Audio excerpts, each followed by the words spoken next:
Hello everyone and welcome back to Minds Mind Tutorials. Mariyam here. So हमने CSI या NET life sciences के लिए Arihant book का unit first देखने के लिए स्टार्ट किया था कि स्टूडेंट्स अगर ये देखना चाहते हैं कि बुक उन्हें लेना चाहिए नहीं, बाय करनी चाहिए नहीं, तो उसके लिए उनके लिए हेल्पफुल रहेगी। और कहाँ से बाय करनी है उसका अगर पूरा फुल रिव्यू अगर आप देखना चाहते हैं तो बुक का डिटेल रिव्यू चैनल पर है। प्लस अभी आप इन वीडियोस में थ्योरी भी देख लेते हैं और हम कहीं ना कहीं सीएसआई या नेट लाइफ साइंसेज के लिए प्रिपेयर करने का मैटर भी यहाँ पर करते जा रहे हैं। सो प्रीवियस वीडियो सेगमेंट्स अगर आपने नहीं देखे तो देखिएगा। आज हम स्टार्ट कर रहे हैं क्वांटम नंबर्स को। तो ये क्वांटम नंबर्स जो होते हैं बेसिकली जो quantum mechanical model of atom जो एटॉमिक स्ट्रक्चर में आया था उसके अंदर पढ़े जाते हैं। तो क्वांटम मैकेनिक्स क्या होता है? एक तरह का थ्योरेटिकल साइंस है that takes into account the dual nature of matter. ये जो क्वांटम मैकेनिक्स है उसमें कहा जाता है कि मैटर का डुअल नेचर होता है। Based on quantum mechanics, a new model of atom was developed during 1920s. Quantum mechanics की स्टडी जब हो रही थी तो एटम का एक नया मॉडल डेवलप किया गया था। This model was known as quantum mechanical model. अब आप सोचोगे क्वांटम नंबर का पहले थोड़ा डिस्क्रिप्शन देना जरूरी है, इसलिए हम लोग डिस्क्रिप्शन देख रहे हैं, फिर हम लोग डिटेल भी समझेंगे। तो यहाँ पर मैं लिख देती हूँ इसको कि एटम का जो मॉडल फॉलो किया गया था वो था क्वांटम मैकेनिकल मॉडल। मैं हर चीज आपको डिटेल में इसलिए समझा रही हूँ स्टूडेंट्स, ताकि आपके बेसिक कंसेप्ट अगर यहाँ क्लियर हो जाएंगे। बायोकेमिस्ट्री के अंदर इन पे क्वेश्चन आते हैं, जैसे बॉन्डिंग पर आते हैं, थोड़ा बहुत क्वांटम नंबर्स पे भी आ जाते हैं, इसलिए हम पढ़ रहे हैं।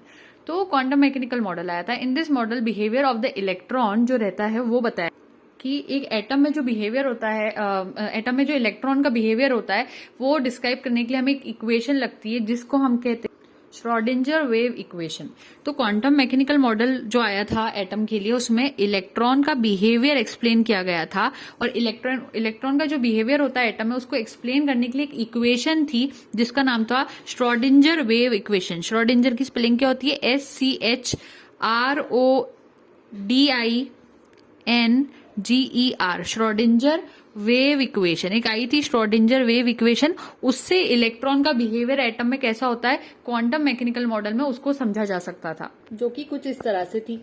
इस इक्वेशन में x, y और z जो है वो क्या थे? 3 स्पेस कोऑर्डिनेट्स थे। m यहाँ जो है वो मास ऑफ द इलेक्ट्रॉन था, E यहाँ पर टोटल एनर्जी ऑफ इलेक्ट्रॉन है और V यहाँ पर पोटेंशियल एनर्जी है इलेक्ट्रॉन की। फिर यहाँ पर साई ग्रीक लेटर है यहाँ पर, जो कि क्या है? तो साई यहाँ पर क्या है? एम्पलीट्यूड है इलेक्ट्रॉन वेव का, इसीलिए साई को वेव फंक्शन भी कहते हैं। तो साई के बारे में आपको यहाँ पर समझ में आ गया होगा कि साई क्या चीज हो रही है। ये जो साइन है इसी को हम साई कहते हैं, जो कि एम्पलीट्यूड ऑफ इलेक्ट्रॉन वेव या फिर वेव फंक्शन को दर्शाता है या शो करता है। आप इससे ये समझ सकते हो।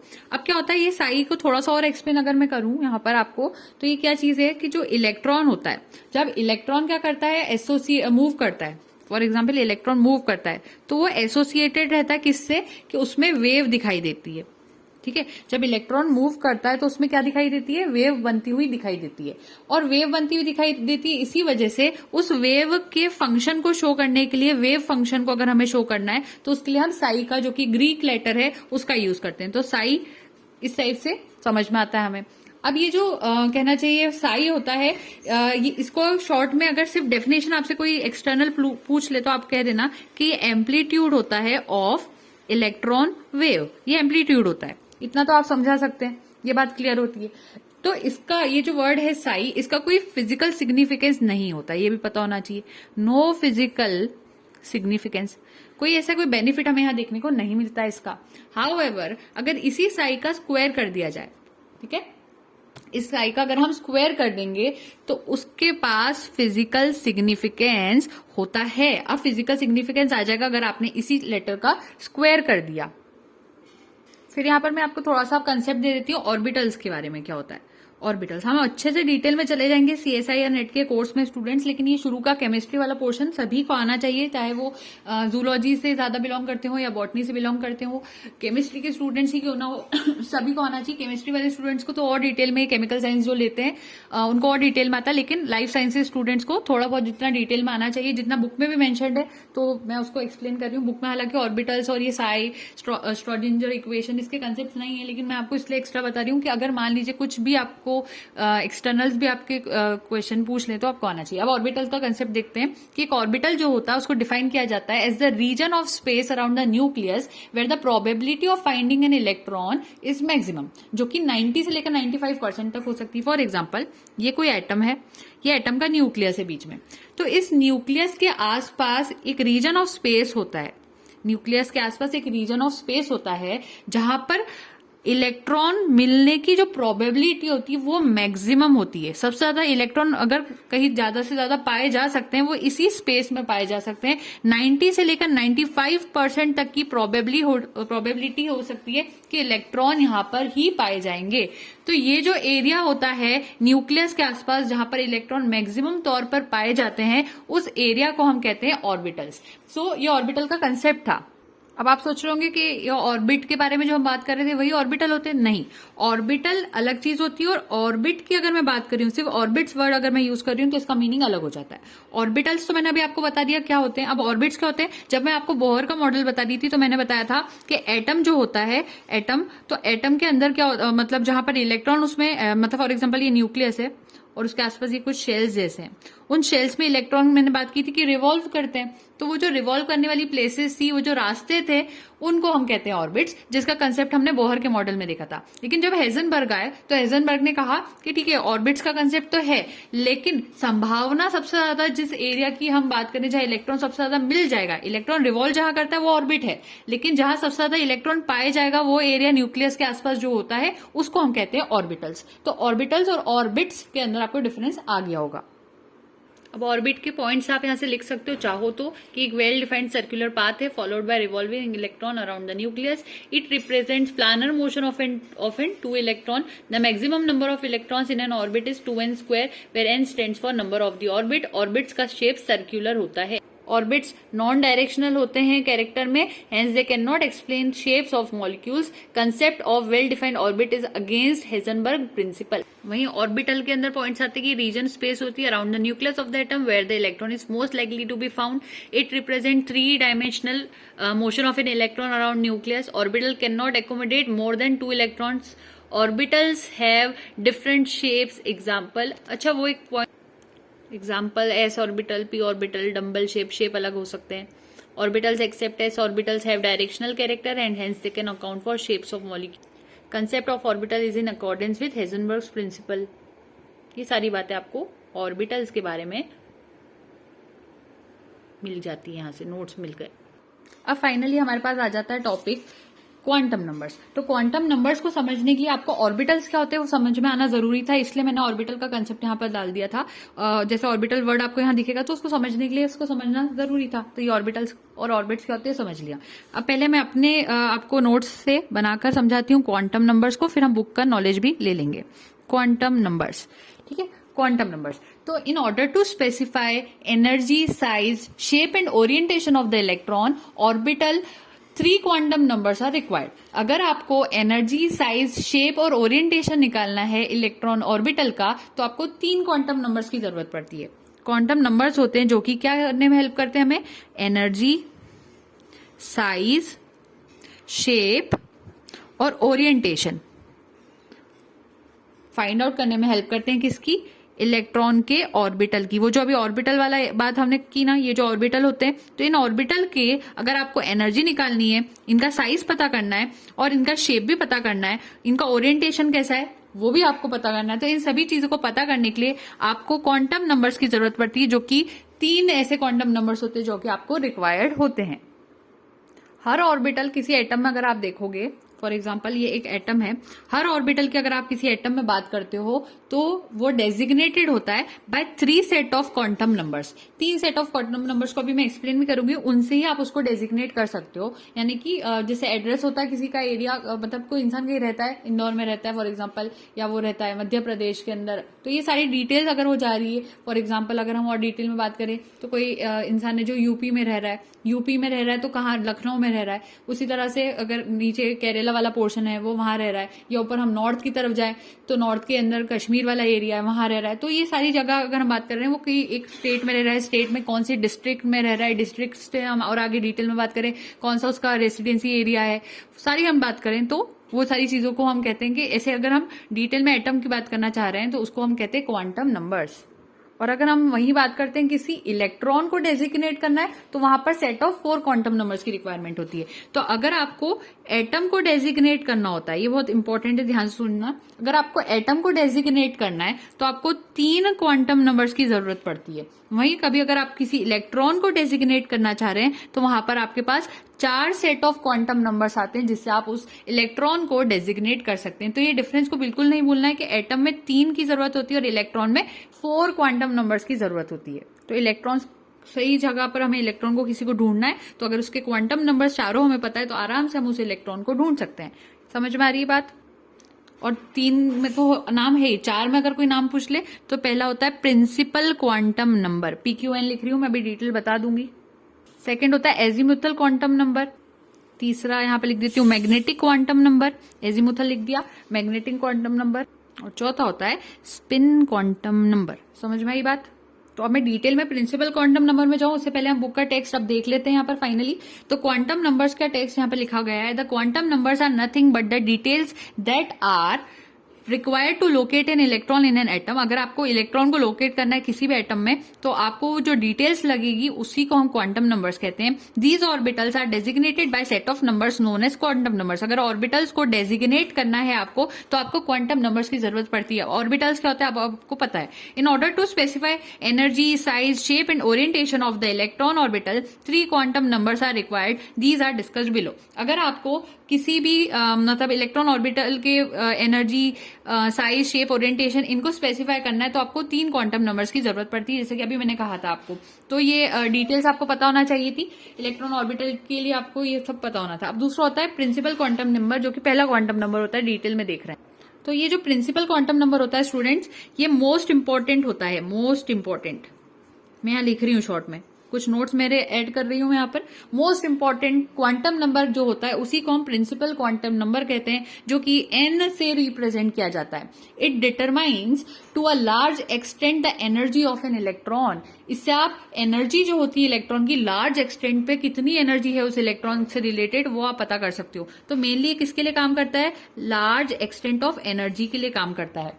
ठीक है। It also determines the average distance. साथ में ये एक चीज और निकाल सकता है जिसको हम कहते हैं average distance of an electron from the nucleus. Electron और न्यूक्लियस के बीच में कितना डिस्टेंस है, एवरेज डिस्टेंस कितना है इलेक्ट्रॉन और न्यूक्लियस के बीच में, वो भी आप प्रिंसिपल क्वांटम नंबर से पता कर सकते हो। It is denoted by the letter n। ये बहुत इंपॉर्टेंट है, n से रिप्रेजेंट होता है। This quantum number tells us in which principal energy level or shell the electron is present। आप इससे ये पता कर सकते हो कि कौन से एनर्जी लेवल में है इलेक्ट्रॉन। एनर्जी लेवल इलेक्ट्रॉन का कौन सा है वो आप पता कर सकते हो, यानी कि शेल, कौन से शेल में, जैसे मैंने बताया था ना ऑर्बिट्स, शेल जो होते हैं आसपास एटम के अंदर, न्यूक्लियस के आसपास जहां पर इलेक्ट्रॉन रिवॉल्व करते हैं, तो कौन से शेल में इलेक्ट्रॉन अभी फिलहाल रिवॉल्व कर रहा है वो भी पता करने के लिए आप प्रिंसिपल क्वांटम नंबर का यूज करते हैं। So it can have any whole number value such as 1, 2, 3, 4 etcetera. ठीक है, ये थी इसकी इंपॉर्टेंट पॉइंट्स। अब बुक का टेक्स्ट देखते हैं। Electrons inside an atom are arrange in different energy levels called electron shells और ऑर्बिट्स। वही बात होगी, ऑर्बिट्स का कंसेप्ट आ गया। Each shell is characterized by a quantum number called principal quantum number. सारे जो शेल होते हैं उसको कैरेक्टराइज करने के लिए आपको क्वांटम नंबर की जरूरत पड़ती है, जिसमें प्रिंसिपल क्वांटम नंबर आता है। इससे हम कर रहे हैं show. This is represented by letter n and have values 1, 2, 3, 4 etc. First level is also known as K, L, M and respectively. ये जो शेल होते हैं ना, K shell, L shell, M shell, N shell, जो मैंने आपको बताए थे वो होते हैं। तो यहाँ पर मैंने ड्रॉ कर दिया है, सॉरी मैंने ड्रॉ कर दिया है यहाँ पर। ये न्यूक्लियस है, प्लस से मैं यहाँ पर न्यूक्लियस को शो कर रही हूँ। उसके आसपास, इस न्यूक्लियस के आसपास क्या होते हैं? ऑर्बिट्स या फिर शेल्स होते हैं, K shell, L shell, M shell, N shell. तो वहां पर अगर आपको प्रिंसिपल क्वांटम नंबर को शो करना है तो K शेल में N की वैल्यू होती है 1 मान लो आप, फिर L में आप मान लो N की वैल्यू होती है 2, M के अंदर बात करोगे तो N की वैल्यू हो जाती है 3 और N शेल में N की वैल्यू हो जाती है 4। तो देखिए यहाँ स्मॉल लेटर n शो कर रहा है और यहाँ कैपिटल लेटर n शो कर रहा है, इनका डिफरेंस भी ध्यान रखना। तो ये चीज होती है प्रिंसिपल क्वांटम नंबर का कंसेप्ट। उसके बाद दूसरा आते हैं azimuthal quantum number. Azimuthal quantum number को L से रिप्रेजेंट किया जाता है। यहाँ L क्यों दिख रहा है, आप सिंपल L भी याद रख सकते हो, L से इसको शो किया जाता है। और इसका दूसरा नाम होता है orbital angular momentum quantum number. इसका दूसरा नाम क्या होता है? ऑर्बिटल, इस नीचे वाले के लिए लिख रही हूं मैं, orbital angular orbital angular momentum, quantum number इसका दूसरा नाम होता है, ठीक है। सब्सिडियरी क्वांटम नंबर भी कहते हैं। तो इसको डिनोट करने के लिए एल का यूज किया जाता है ज्यादातर, और ये जो वैल्यू होती है एल की गिव्स दी सब लेवल और सब shell in which electron is located. देखिए अभी हमने बात की कि यहाँ पर शेल होते हैं, समझ में आ रही बात, ये शेल्स थे KLMN, ये शेल्स थे, लेकिन इन शेल्स के अंदर भी तो सब शेल्स होते हैं। जैसे मैं आपको पढ़ाते हुए कहती हूँ ना, ये आपका टॉपिक है आज का, और उस टॉपिक जैसे आप पढ़ रहे हो अभी आपका टॉपिक चल रहा है कि basic physical and chemical concepts in biology, ये हमने यूनिट स्टार्ट की, लेकिन इस यूनिट के अंदर सब यूनिट मैंने कौन सी स्टार्ट की है, और भी डिटेल में केमिस्ट्री जो होना चाहिए उसको पढ़ा रही हूं मैं, और इसी वाली सेम यूनिट में थोड़ा बहुत अभी बायोकेमिस्ट्री भी आगे आएगा, तो वो सब यूनिट्स हो जाती है उसकी। फिर सब यूनिट्स पे टॉपिक आते हैं, टॉपिक के सब टॉपिक होते हैं। उसी तरह से ये अगर शेल्स है तो इन शेल्स के अंदर और छोटी छोटी शेल्स होती है जिनको हम सब शेल्स कहते हैं। तो अगर आपको सब शेल्स को या सब लेवल आप उनको कहते हो, दोनों चीज सही होती है, तो अगर उनको आप शो करना चाह रहे हो तो उसको शो करने के लिए आपको एजीमुथल क्वांटम नंबर की जरूरत पड़ती है। तो ये सब शेल को शो करता है, सब शेल या सब लेवल बोल दो आप आपके हाथों में, ठीक है। तो the value of L gives the sub level और सब shell in which the electron is located. It also determines the shape of the orbital. एक चीज और पता कर सकता है जो कि होती है शेप। जैसे कि अभी ऊपर आपने बात की थी प्रिंसिपल क्वांटम नंबर क्या क्या शो करता है, एनर्जी बता देता है, उसके बाद एवरेज डिस्टेंस बताता है इलेक्ट्रॉन और न्यूक्लियस के बीच में, साथ ही साथ एनर्जी लेवल या कौन से शेल में इलेक्ट्रॉन अभी मौजूद है वो बात भी वो हमें बता सकता है। तो ये सारी बात प्रिंसिपल क्वांटम नंबर की थी। उसी तरह से सब्सिडरी और एजीमुथल क्वांटम नंबर की अगर हम बात करते हैं तो ये सब शेल को, शेप ऑफ द ऑर्बिटल को, सबको शो कर सकता है इन विच इलेक्ट्रॉन इज लोकेटेड। ये सारी बातें वो बता देता है, समझ में आई बात। उसके अलावा यहाँ पर यह होता है कि जितने पॉसिबल नंबर वैल्यूज हो सकती है, होल नंबर वैल्यूज, वो यहाँ पर फ्रॉम 0 से लेकर N1 तक की हो सकती है for each principal energy level. ये आपको याद रखना है। जैसे यहाँ पर 1 2 3 4 ऐसे होल नंबर्स में होती जा रही थी, यहाँ पर भी आपको उसी टाइप से याद रखनी है चीज को, 0 से शुरू होते हुए। तो यहाँ पर शुरू कैसे हो रहा है, जैसे यहाँ पर K की हमने वैल्यू की बात की थी कि K जो होता है वो यहाँ पर 1 वैल्यू का होता है, L के अंदर N 2 हो जाता है, यहाँ 3 होता है, यहाँ 4 होता है, ये हमने कहा था। अब यहाँ पर उल्टा हो जाएगा थोड़ा सा कि पहला जैसे K था ना, K की जगह आप याद रख लो 0, तो 0 के ऊपर N की वैल्यू यहाँ पर 1 याद रखना है आपको। फिर उसके बाद अगर कोई चीज 1 हो रही है तो N की वैल्यू यहाँ पर 2 हो जाएगी, कोई 2 हो रही है तो N की वैल्यू यहाँ पर 3 हो जाएगी। इस टाइप से आगे हमें चीजें बढ़ाते हुए याद रखना है। और ये जो 0 यहाँ पर लिखा है मैंने, वो क्या चीज है यहाँ पर, वो L है, उसको आप रिप्रेजेंट कर लो। यानी कि अगर कोई ऐसा शेल है जो कि शुरुआत से शो कर रहे हो तो वहां पर एक ही शेल आ रहा है, ठीक है, तो n इक्वल टू 1 हो गया, L इज इक्वल टू 0 हो गया, यानी यहाँ पर एक वैल्यू है। मतलब अगर कोई चीज एक है तो आप उसको S कह सकते हो, सिर्फ S। फिर उसके बाद अगर कोई L, अगर हम कह रहे हैं यहाँ पर L जो हो रहा है वो अगर N जो हो रहा है अगर वो 2 हो रहा है, मान लीजिए N यहाँ पर 2 हो गया, तो उस जगह पर आप क्या याद रखोगे कि L की वैल्यू यहाँ पर 1 है, तो 1 अगर है तो उसके साथ साथ थोड़ा बहुत यहाँ पर 0 भी रहा होगा, तो यहाँ पर 2 चीज आ जाती है, क्योंकि N अगर 2 है तो 2 चीज क्या, एक 0 रहेगी और एक 1 रहेगा, 2 चीज ऐसे आ जाएगी यहाँ पर। तो अगर 2 चीज आ गई तो S और P 2 चीजें आ जाएगी। उसी तरह से N की वैल्यू अगर 3 हो रही है, यानी 3 चीज लेनी है, तो 2 तो यहाँ पर आएगा, लेकिन 2 के पीछे क्या क्या आया होगा, 1 भी आया होगा और 0 भी आया होगा, ठीक है। तो 3 चीज आ गई, तो यहाँ पर S भी आ गया, P भी आ गया और D भी आ गया, SPD की वैल्यू आ गई। अब उसके बाद अगर मान लीजिए N हो गया है 4, तो अगर N 4 हो जाएगा यानी कि L उस टाइम पर क्या मान लेंगे हम, यहाँ पर 3 मान लेंगे। अब ये चीज होगी। अब यहाँ पर अगर 3 अगर L आ रहा है या 4 हम कहें अगर आ रहा है, तो 4 को रिप्रेजेंट करने के लिए कौन सी 4 चीजें पीछे रही होगी, 3 2 1 0, ये 4 रही होगी, तो ये 4 आ गई। 4 को रिप्रेजेंट करना है तो S P D F ये रहा होगा। तो ये थोड़ा था, आपने पहले केमिस्ट्री पढ़ी तो थोड़ा बहुत आपको मालूम होगा क्या हो रहा है ये। तो इसका तो हम टेक्स्ट ही पढ़ते हैं अब सीधे, तो आपको और क्लियर समझ में आ जाएगा कि आखिर यहाँ पर मीनिंग क्या निकल रहा है हमारी बातों का। तो मेरी पेंसिल, हाँ ये रही। तो subsidiary azimuthal quantum number, orbital angular momentum quantum number, कुछ भी कह सकते हैं। अकॉर्डिंग टू समरफील्ड ने बताया electron in any particular energy level could have circular path और a variety of elliptical path about the nucleus resulting in slight difference in orbital shapes with slightly differing energies due to the differences in the attraction exerted by the nucleus on the electron। अब यहाँ पर आप जो मैंने अभी शुरू में बताया था सब शेल और शेप के बारे में पता कर सकते हो, वो चीज रहती है। तो this concept give rise to the idea of the existence of sub energy level in each of the principal energy levels of atom. This is denoted by the letter L. L से represent करते हैं and have values from 0 to n1. इस type से होती शुरू. जैसे मैंने आपको अभी चार्ट बना के बताया, तो देखिए अगर n की वैल्यू 1 है तो l वहां पर 0 हो जाएगा. तो यानी कि यहाँ पर ओनली 1 वैल्यू की बात हो रही है. n को देखना है हमेशा. तो यहाँ पर ओनली 1 वैल्यू की बात हो रही है. 1 वैल्यू 1 लेवल ओनली रहेगा, s लेवल रहेगा. अगर n की वैल्यू हो गई 2 तो l तो वहां पर 0 और 1 की फॉर्म में रिप्रेजेंट होगा, लेकिन 2 है यानी कि 2 वैल्यूज यहाँ पर होगी. तो 2 वैल्यूज कौन सी होगी? 0 और 1 दोनों होगी. तो देखिए 0 1 दोनों नाम आ गए यहाँ पर, और s और p यहाँ आ जाएगा. जो मैंने अभी आपको शो किया था बस वही चीज यहाँ पर है. तो ये अगेन आपके लिए इंपॉर्टेंट था जो आपने देख लिया. तो ये जो सब शेल्स है SPDF होते ही, इन्हीं का नाम सब शेल्स होता है. सब शेल के शेप कैसे होते हैं वो भी आपको बता देते हैं. सर्कुलर अगर होता है तो वो एस का शेप होता है. ये जो एस है उसका शेप सर्कुलर होता है. उसके बाद पी की अगर हम बात करते हैं, पी, तो पी कैसा होता है? डम्बल शेप होता है. ये डम्बल है, ठीक है, डम्बल शेप. तो पी का डम्बल शेप होता है. उसके बाद डी की अगर आप बात कर लेते हैं तो डी यहाँ पर डबल डम्बल होता है. देखो एक डम्बल दूसरा डम्बल, तो डी कैसा होता है? डबल डम्बल शेप होता है. डम्बल, डम्बल की स्पेलिंग लिख लेते हैं यहाँ पर, डम्बल. ये डबल डम्बल है, ये सर्कुलर है. उसके बाद अगर हम एफ के शेप की बात करें कि एफ का शेप कैसा होता है, तो वो ट्रिपल डम्बल होता है. ट्रिपल डम्बल है तो किसको बनाओगे कैसे? ऐसे एक हो गया, एक साइड में आ गया तो ये इसके सामने आ गया, और एक इस तरफ आ गया तो एक उसके सामने आ गया. तो फ्लावर जैसा दिखाई दे रहा है वो एफ है, ये डी है, ये पी है और ये एस है. तो एस पी डी एफ के शेप कैसे होते हैं वो भी हमने यहाँ पर जान दिए. और इन सब शेल्स को एजीमुथल क्वांटम नंबर की कौन सी वैल्यूज अलॉटेड है? अभी आपने एजीमुथल नंबर्स पढ़े तो वो सब शेल को रिप्रेजेंट करते हैं, लेकिन एजीमुथल नंबर कितना इनको अलॉटेड है? तो एस को दिया गया है 0, उसके बाद पी को दिया गया है 1, इसकी वैल्यू 1 है एजीमुथल क्वांटम नंबर की. डी को दी गई है 2 और एफ को दी गई है 3. ये आपको पता होना चाहिए. और हमने क्या पढ़ा कि जो यहाँ पर एल होता है, एल की वैल्यू होती है 0 to n-1. ये फॉर्मूला बहुत इंपॉर्टेंट है, ये आपने इस एजीमुथल क्वांटम नंबर में नई चीज पढ़ी. तो एल की वैल्यू होती है 0 to n-1. ये आपने पढ़ा यहाँ पर, ये भी क्लियर हो गया होगा. और इतना भी याद रखना कि जैसे कि ये एस है, ठीक है, वैल्यू ऑफ एल की अगर हम बात करें, वैल्यू ऑफ एल, मान लीजिए डेजिग्नेशन ऑफ सब शेल को शो करना है. एस के लिए अगर आप बात करोगे तो ये सर्कुलर दिखाई देता है. तो वैल्यू ऑफ एल, एल की अगर वैल्यू की बात करो तो 0 होती है.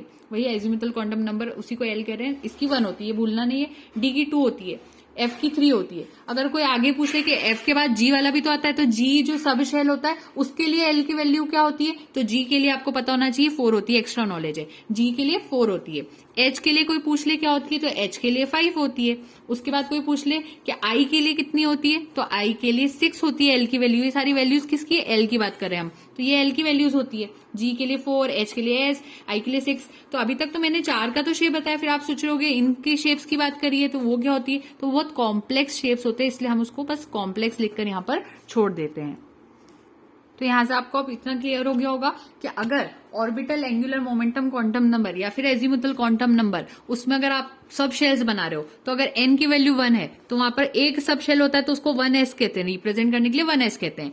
n की वैल्यू 2 है तो इसमें 2s और 2p की बात करते हैं. यहाँ पर 1s की बात कर रहे हैं, ठीक है, 1s. यहाँ पर 2s और 2p से रिप्रेजेंट करते हैं.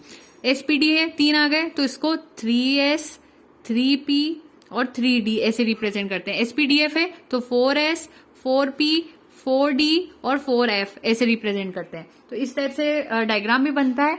अब क्या होता है कि हम कहीं ना कहीं ये पता कर रहे हैं कि इलेक्ट्रॉन कैसे रह रहा है, किसी भी मतलब एटम के अंदर इलेक्ट्रॉन कहाँ पाया जाएगा. तो उसको ढूंढने के लिए हमें क्या क्या चीजों की रिक्वायरमेंट होती है? सबसे पहले उसका शेल कौन सा है, शेल पता करते हैं हम. शेल पता करने के बाद हम ये जैसे K shell, L shell, M shell, N shell कौन सा है, उसके बाद हम पता करते हैं सब शेल. सब शेल में एस, पी, डी, एफ ऐसे शेल्स के बारे में आता है. उसके बाद ऑर्बिटल कौन सा, और छोटे बात करते हैं अंदर जाके तो बात आती है ऑर्बिटल्स की कि वो कौन से ऑर्बिटल में.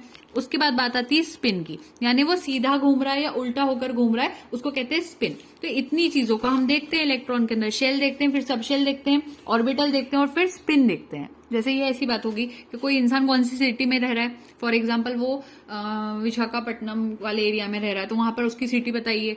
फिर उसके बाद उसकी कॉलोनी कौन सी है, कॉलोनी के बाद ऑर्बिटल की बात करें तो उसका हाउस कौन सा है, और स्पिन की बात करें तो उसका रूम नंबर कौन सा है. वहां पर मान लीजिए उसका हाउस ढूंढ लिया, अब उसका रूम कौन सा है. तो ऐसे एक एक डिटेल हम देखते हैं. मान लीजिए अब एक क्वेश्चन है आपके पास, 4p आपको लिख के दे दिया, बस सिर्फ 4p। अब पूछा है कि इसका n और l बताओ। तो जब भी ऐसा क्वेश्चन आए तो पीछे जो एक अक्षर लिखा होता है वो तो डायरेक्टली आपकी n की वैल्यू होती है, तो आपका n तो पता चल गया 4। अब अगर आपको l पता करना है तो l पता करने के लिए आपको देखना होगा यहाँ पे लेटर क्या दिया है, p दिया है। अब p दिया है तो p से पहले देखो नॉर्मली सीक्वेंस क्या होता है, s p d f होता है, ये सीक्वेंस होता है। अगर p की हम बात कर रहे हैं तो p कौन सा नंबर पर आ रहा है, 2। उसके पीछे कितना नंबर है, 1 2 3 4 है, first position, second position, third position, fourth position. तो p कौन सी पोजीशन पर आ रहा है, सेकंड पोजीशन पर आ रहा है, 2 पे आ रहा है। यानी कि 2 पे आने के लिए आपको दो वैल्यूज बतानी है। तो दो, अगर देखो 2 पे आ रहा है तो दो वैल्यूज बताने के लिए शुरुआत कहां से करनी है, 0 से करनी है। तो 0,1, तो यहां पर क्या आ गया 0,1, यानी कि नंबर फाइनली कौन सा आ गया, 1 आ गया। तो हमारी p की वैल्यू, सॉरी l की वैल्यू यहां पर हो जाएगी 1। तो यहाँ पर आपका n तो 4 था लेकिन l आपका 1 आ जाएगा, ऐसे पता किया। फॉर एग्जाम्पल एक और क्वेश्चन करते हैं, आपको दे दिया 2s दिया और पूछा है कि n भी बताओ और यहाँ पर l भी बताओ। n निकालने का क्या है, डायरेक्टली वाले नंबर को देख लो। तो n तो आपका हो गया 2 और l को अगर फाइंड करना है तो आपको क्या कहा गया है, s कहा गया। s क्या होता है, सीधे पहले नंबर पे आता है, पहले नंबर पे आता है, यानी कि s की पोजीशन पे आप याद रखना है 1। अब 1 अगर आ रहा है s पे 1, लेकिन नंबर शुरुआत कहां से करते हैं, 0 से शुरू करते हैं। एक ही बताना है तो शुरुआत करनी 0 से, तो इसीलिए l की वैल्यू यहां पर हो जाएगी 0। उसी तरह से मान लीजिए एक और क्वेश्चन कर लेते हैं, 2pz, ठीक है, 2pz दिया है। अब यहाँ पे 2pz दिया तो आप z देख के कुछ स्टूडेंट्स डर जाएंगे कि ये z क्या हो गया यहाँ पर, लेकिन यहाँ पर ऐसे कोई टेंशन की बात नहीं, इसको भी सॉल्व करते हैं।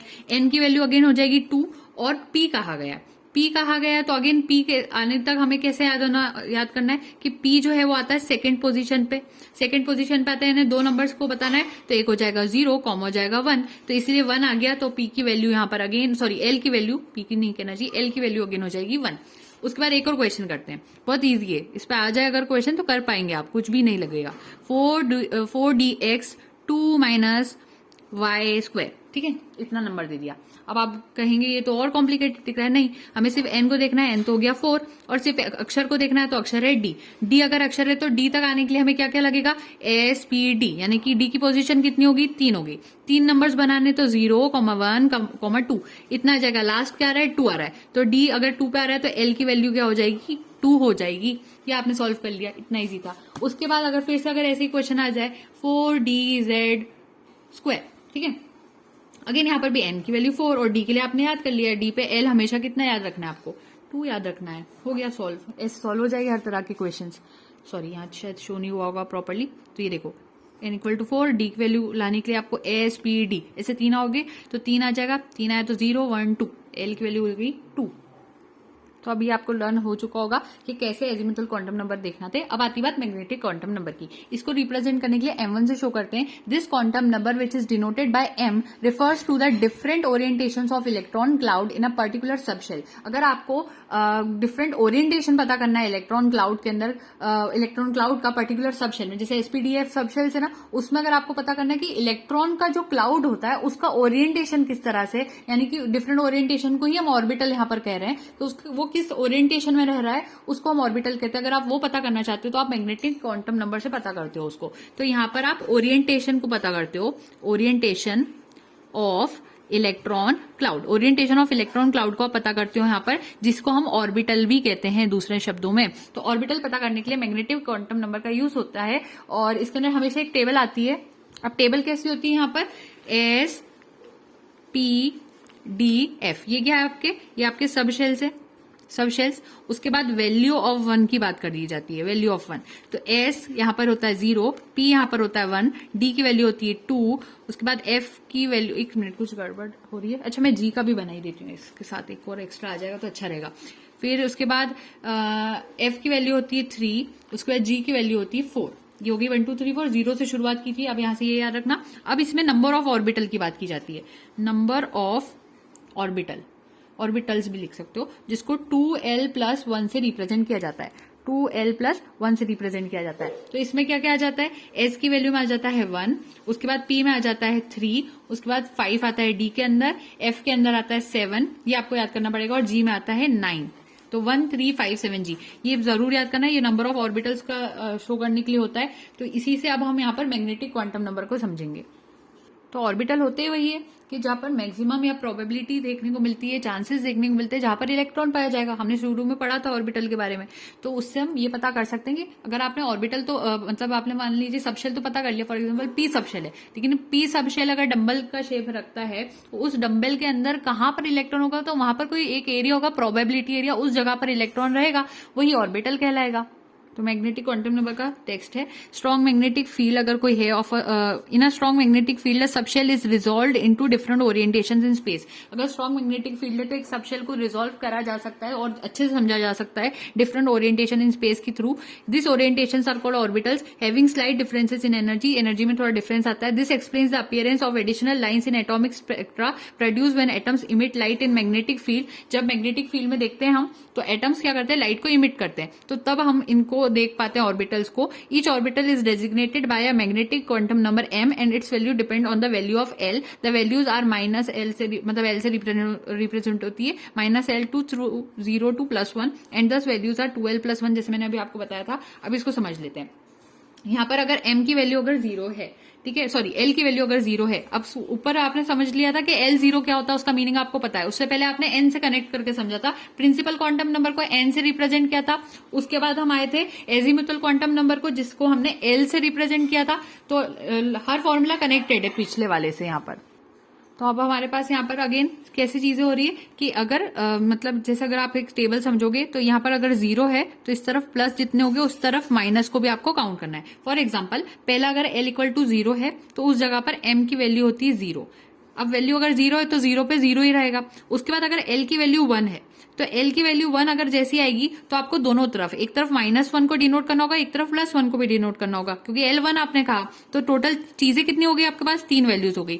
इसी वजह से आप अगर इसको देखोगे, ये जो मैंने लिखा था ना 1 3 5 7 9, ये कैसा आया, तो अगर ये 0 है, सॉरी यहाँ पर l की वैल्यू की बात करें, अगर l की वैल्यू अगर हम देखें यहाँ पर अगर ऐसी है तो हम उसको कैसे रिप्रेजेंट करेंगे वो देखना है आपको।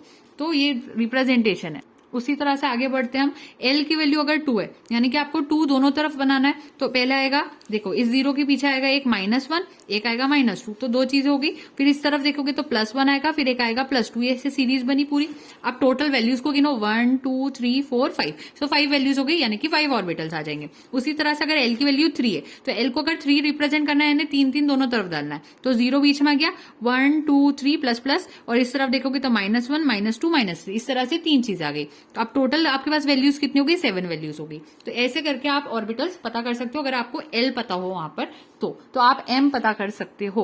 तो ये 3 क्वांटम नंबर से labelling an atomic orbital can be use equally well to level electron in the orbital. However fourth quantum number the spin quantum number s is necessary to describe an electron completely. अगर किसी electron को पूरी तरह से बताना है तो आपको s की जरूरत पड़ती है, वरना एटम में मैंने आपको शुरू में बताया था 3 क्वांटम नंबर सफिशिएंट होते हैं, और अगर आपको इलेक्ट्रॉन्स को अच्छे से बताना होता है तो आपको 4 क्वांटम नंबर्स की जरूरत पड़ती है। फाइनली आ जाते हैं स्पिन क्वांटम नंबर्स। तो स्पिन क्वांटम नंबर्स को ms से रिप्रेजेंट किया जाता है। सिर्फ इलेक्ट्रॉन्स के केस में बहुत नेसेसरी होता है इसको देखना। This quantum number determines the orientation of spin. इससे आप ओरिएंटेशन ऑफ स्पिन पता कर सकते हो, orientation of spin. So this quantum number determines the orientation of spin. The spin quantum number can have only 2 values which are half and -half. इसके पास 2 values हो सकती है, +1/2 कह दो या फिर -1/2 कह दो। इन दोनों के अलावा और कोई वैल्यूज यहाँ पर नहीं होती है। स्पिन से आप ये पता करते हो कि इलेक्ट्रॉन सीधा घूम रहा होगा या फिर उल्टा घूम रहा होगा, ठीक है। तो बस यही चीज है। सो द प्लस, यहाँ पे ये जो +1/2 वैल्यू होती है इंडिकेट्स क्लॉकवाइज स्पाइन। ये क्लॉकवाइज का साइन होता है, ठीक है, स्पिन, सॉरी स्पाइन कह रही हूं मैं। क्लॉकवाइज स्पिन को शो करती है, generally represented by an arrow pointing upwards. इसको ऐसे वाले एरो से शो किया जाता है। वहीं अगर आप बात करते हो यहाँ पर दूसरी तरफ -1/2 की, this indicates anti clockwise spin. इसका मतलब क्या होता है, एंटी क्लॉकवाइज घूम रहा होगा इलेक्ट्रॉन, वो ऐसी स्पिन शो कर रहा होगा, और इसको रिप्रेजेंट करने के लिए नीचे की तरफ एरो को शो किया जाता है। तो ये 2 चीजें होती है यहाँ पर आपको याद रखने की, जो थी मैंने आपको बता दी। और इसको रिप्रेजेंट करने के लिए बस इतना याद रखना, +1/2 यानी कि क्लॉकवाइज, और ऊपर वाला एरो का स्पिन याद रखना है। और जो -1/2 होता है वो नीचे की तरफ होता है और एंटी क्लॉकवाइज होता है। तो टेक्स्ट भी देख लेते हैं। This electron, the electron in the atom rotates not only around the nucleus. Electron जो होता है एटम के अंदर वो सिर्फ न्यूक्लियस के आसपास नहीं घूमता, but also around its own axis. उसकी एक खुद की एक्सिस होती है, वहां पर भी होता है। जैसे अर्थ क्या कर रही है, सन के आसपास तो घूम रही है, लेकिन खुद रोटेट होते हुए रिवॉल्व भी करती है, रोटेट भी करती है। रोटेट कैसे कर रही है, सन के आसपास रिवॉल्व कर रही है, और रोटेट अपनी एक्सिस पे भी करती जा रही है, ठीक है। तो जिसकी वजह से एक दिन दिन आता है, फिर रात आती, दिन आता, रात आती है, ऐसे जो दिन बदलते हैं वो खुद अंदर ही अंदर अपनी एक्सिस पर तो घूम ही रही है, साथ में वो सन के आसपास भी घूम रही है। उसी तरह से इलेक्ट्रॉन का भी होता है। इलेक्ट्रॉन जो होता है एटम के अंदर रोटेट करता है, सिर्फ न्यूक्लियस के आसपास तो करता है, ये साथ में अपनी खुद की एक्सिस पर भी घूमता जाता है। तो जब अपनी खुद की एक्सिस पर घूमता है तो अपोजिट डायरेक्शन में घूमता है, कभी सीधे घूमता है, कभी उल्टे घूमता है। तो क्लॉकवाइज एंटी क्लॉकवाइज दोनों तरह से घूमता है। तो कहीं ना कहीं जो सोलर सिस्टम होता है वो इतना बड़ा लेवल पे जो सिस्टम है, वही कहीं ना कहीं एटम जो कि इतना माइन्यूट लेवल पे हम बात करें तो वहां पर भी वही सिस्टम फॉलो होता है। तो कहीं ना कहीं मुझे ऐसा लगता है कि यहाँ गॉड एग्जिस्ट करते तभी जब कोई जो चीजें होती है वो सिमिलरली दिखाई देती है। इतने हाई लेवल पर और इतने लो लेवल पे दोनों पर सेम प्रिंसिपल्स फॉलो कर रहे हैं। ये चीज हमें यहाँ पर देखने की, नोटिस करने की जरूरत है। चलो ये तो हो गई बात, आगे देखते हैं कि therefore the spin quantum numbers can have only two values, +1/2 -1/2. For each values of m including 0 there will be two values for s. अब यहाँ पर उसी चीज को हम समझ रहे हैं कि यह कैसे देखना है। लेकिन एक चीज और यहाँ पर थोड़ी सी मिस हो गई। जब मैं आपको मैग्नेटिक क्वांटम नंबर्स बता रही थी तो मैंने बताया था कि जो एस सब शेल होता है, एस क्या होता है, एक तरह का सब शेल होता है। ये तो आपको पता है। एस शेल होता है, तो शेल होते हैं KLMN, सब शेल होते हैं ASPDF, SPDF। तो अब बात आती है कि ऑर्बिटल्स में कोई वर्ड्स तो मैंने आपको बताया नहीं, तो वो भी समझ लेते हैं, तो नहीं तो वो मिस हो जाएगा। एस जो सबशेल होता है उसकी वैल्यू मैंने कितनी कही, 0 कही। तो जब 0 अगर यहाँ पर वैल्यू कहती थी, यानी कि सॉरी ये एल की वैल्यू थी यहाँ पर। अगर मैं बात करूं एम की, मैग्नेटिक क्वांटम नंबर है, अगर एम की बात करें तो वहां पर हमने बात की थी 1। तो यहाँ पर कुछ ज्यादा आपको याद करने की जरूरत नहीं पड़ती, इसमें एक ही ऑर्बिटल आता है। नंबर ऑफ ऑर्बिटल्स को हमने याद किया था। पी में मैंने कहा था वहां पर 3 ऑर्बिटल्स होते हैं। तो 3 अगर ऑर्बिटल्स होते हैं, अगर कोई 3 चीज डिफरेंट है तो उसको रिप्रेजेंट करने के लिए भी हमारे पास कुछ होना चाहिए। तो पी के अंदर जो ऑर्बिटल्स होते हैं 3, उसको रिप्रेजेंट करने के लिए हमारे पास आता है PX, PY और PZ, ऐसे रिप्रेजेंट करते हैं। समझ में आई बात? उसी तरह से फिर हमारे पास था डी सबशेल। तो डी सबशेल के अंदर 5 ऑर्बिटल्स है। तो 5 ऑर्बिटल्स के नाम क्या क्या होते हैं वो भी देख लेते हैं। एक होता है DYZ, एक होता है DXZ, एक होता है DXY, ये Z है, हाँ 2 नहीं है। DYZ, DXZ, DXY, DX2 minus या फिर लेकर Y2। उसके बाद यहाँ पर आता है DZ²। ये 5 के नाम होते हैं। यहाँ पर ओरिएंटेशन देख लो आप, यहाँ से इस टाइप से रहती है DXZ। फिर उसके बाद DXY की ओरिएंटेशन ये देखो, ये वाली, और ये DZ², इसकी इस टाइप से स्ट्रक्चर होती है, थोड़ी अलग ही है। ये एक वैल्यू की टेबल है। एक और क्वेश्चन आता है कि एक ऑर्बिटल में मैक्सिमम कितने इलेक्ट्रॉन्स रह सकते हैं। तो एक इलेक्ट्रॉन में मैक्सिमम 2 इलेक्ट्रॉन्स रह सकते हैं। ये आपको पता होना चाहिए, इस पे क्वेश्चन आ जाता है। तो अब हमारे पास अगर इतना नॉलेज आ गया कि एक ऑर्बिटल में 2 इलेक्ट्रॉन्स होते हैं, तो अभी हम जब स्पिन क्वांटम नंबर की बात कर रहे थे, तो यहाँ पर मान लीजिए एक ऑर्बिटल आप ऐसे शो कर रहे हो फाइनली, ठीक है, ये एक ऑर्बिटल है। तो अगर आप एक ऑर्बिटल को शो कर रहे हो तो उसमें मतलब ऑर्बिटल में 2 इलेक्ट्रॉन्स आएंगे। तो अगर एक इलेक्ट्रॉन ऐसे क्लॉकवाइज घूमेगा तो दूसरा पक्के से एंटी क्लॉकवाइज ही घूमेगा, इस टाइप से होगा। 3 अगर बनाने होंगे, 3 बॉक्सेस आ गए फॉर एग्जांपल, ऐसे ऐसे ऐसे, तो आप इसको कैसे बनाओगे, एक ऐसा, एक ऐसा, एक ऐसा, एक ऐसा, एक ऐसा और एक ऐसा, इस टाइप से बनाते जाएंगे। तो ये तो हो गई स्पिन क्वांटम नंबर की बात। तो ये +1/2 को शो करता है, +1/2 ये वाला सीधा वाला, और उल्टा वाला -1/2 को शो करता है, ठीक है। तो ये सब चीजें थी। एन आइडेंटिफाई, अब यहाँ पे समरी है कि एन आइडेंटिफाई करता है शेल को, डिटरमाइन करता है साइज ऑफ द ऑर्बिटल, और also to a large extent the energy of the orbit. There are n subshell in the n shell, l identifies the subshell and determines the shape of the orbital. सारी details आप खुद read out करेंगे, आपका homework है। अब क्या होता है, एक और थोड़ा सा एक्स्ट्रा नॉलेज देती हूँ यहाँ पर, फिर सेशन ओवर करते हैं आज का। Rules for filling subshell. अगर आपको सबशेल को भरना है, सबशेल यानी कि SPD होते हैं, अगर सबशेल को आपको भरना है, रूल्स फॉर फिलिंग सबशेल, तो आपको एक प्रिंसिपल फॉलो करना होता है जिसको कहते हैं ऑफ बाउस प्रिंसिपल। ऑफ बाउ का प्रिंसिपल फॉलो करना होता है। N+L का एक रूल होता है जो फॉलो करना होता है। तीसरी चीज आपको फॉलो करनी होती है हंट्स मैक्सिमम मल्टीप्लिसिटी प्रिंसिपल, और फोर्थ होता है पॉलीज एक्सक्लूजन प्रिंसिपल। ये 4 प्रिंसिपल फॉलो होते हैं। तो वो डिटेल में आपने केमिस्ट्री में पढ़ोगे, अभी आपको नाम बता दिए मैंने। तो अभी आपकी केमिस्ट्री क्लास नहीं ले रही हूँ, इसलिए चारों चीजों को डिटेल में नहीं बता रही हूँ, बस इतना सा बता रही है। रूल्स फॉर फिलिंग सबशेल में ये 4 चीजें यूज होती है। और कुछ लोग इसको हुंड कहते हैं, हुंड नहीं कहते, इसको हंट्स कहते हैं, तो प्लीज उसको सही प्रोनाउंस कीजिएगा। तो ये चारों चीजें हो गई। आज हमारा जो क्वांटम नंबर्स की डिटेल थी, क्वांटम नंबर्स हमने पूरे कर लिए, चारों को डिटेल्स में समझ लिया।